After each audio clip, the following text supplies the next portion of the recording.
मजीद हमें एक भाई मिले हैं, हम इनसे करते हैं बातचीत। अस्सलाम वालेकुम। वालेकुम सलाम। क्या नाम है आपका? मोहम्मद तैयब। मोहम्मद तैयब। कहाँ से हो आप? फैसलाबाद से। फैसलाबाद से। फैसलाबाद कड़ी जगह तुम्हें? रजाबाद। रजाबाद। रजाबाद कितने है?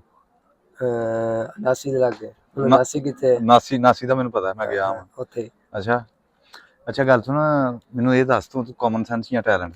ਯਾਰ ਮੈਂ ਪੰਜਾਬੀ 'ਚ ਗੱਲ ਕਰਨੀ ਹੈ, ਇਹ ਫੈਸਲਾਬਾਦ ਦੀ ਮੇਰੇ ਸ਼ਹਿਰ ਦਾ। ਹਾਂਜੀ ਗੱਲ ਕਰ, ਸੁਣਾ ਕੋਈ। ਕੀ ਸੁਣਾ? ਕਾਮਨ ਸੈਂਸ ਜਾਂ ਟੈਲੈਂਟ ਹੈ? ਕੋਈ ਚੀਜ਼ ਨਹੀਂ ਹੈ। ਅਗਲਾ ਫਾਰਕ ਹੈ। ਫਾਰਕ ਹੈ। ਅੱਛਾ ਤੇ ਕੁਝ ਜੁਗਾ ਦੀ ਸੁਣਾ ਦੇ ਫਿਰ ਫੈਸਲਾਬਾਦ ਦੀ। ਮੈਂ ਕਿਹੜਾ ਮਰਾਸੀ ਹਾਂ ਉਸਤਾਦ ਜੀ। ਸ਼ਕਲ ਤੇ ਲੱਗਣ ਡਿਆ।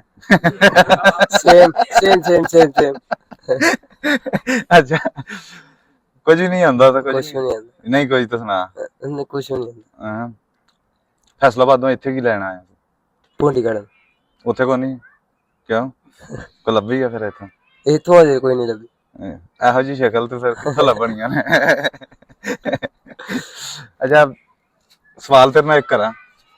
ਕਰੋ ਜਨਾਬ ਕਰੋ। ਵੈਸੇ ਤੈਨੂੰ ਆਪ ਹੀ ਪਹਿਲਾਂ ਦੱਸ ਛੜਿਆ ਕਿ ਅਕਲ ਉਕਲ ਕੋਈ ਨਹੀਂ ਹੈ। ਹਾਂ ਇਹ ਦੱਸ ਤੂੰ ਮੈਨੂੰ ਕਿ ਉਹ ਕਿਹੜਾ ਪਰਿੰਦਾ ਜਿਹੜਾ ਬੱਚੇ ਦਿੰਦਾ ਅੰਡੇ ਨਹੀਂ?